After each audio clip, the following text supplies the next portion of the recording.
अगर आपके ईयरबड्स में, चाहे वो किसी भी ब्रांड का हो, कनेक्टिविटी का इशू है, एक में आवाज आ रही दूसरे में नहीं आ रही है, या इस तरह का कोई भी प्रॉब्लम है और आप सारे ट्रबल शूट जैसे रीसेट, रिकनेक्ट करके चेक कर चुके हैं, आपकी समस्या हल नहीं हो रही है, इसका मतलब प्रॉब्लम आपके ईयरबड्स में नहीं, आपके फोन की नेटवर्क सेटिंग में है और आपको इसे रीसेट करने की जरूरत है। इसके लिए अपने फोन की सेटिंग में आ जाइए। फोन की सेटिंग में आने के बाद एडिशनल सेटिंग या एडवांस सेटिंग जो भी ऑप्शन है आपके फोन में, उसमें आ जाइए।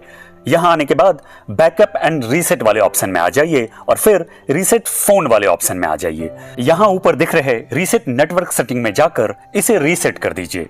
रीसेट हो जाने के बाद अपने ईयरबड्स को दोबारा कनेक्ट कीजिए। अब आपके ईयरबड्स की सारी समस्या हल हो गई होगी। Now enjoy your music and movies. और हाँ, जाने से पहले लाइक बटन को हिट करना मत भूलिएगा।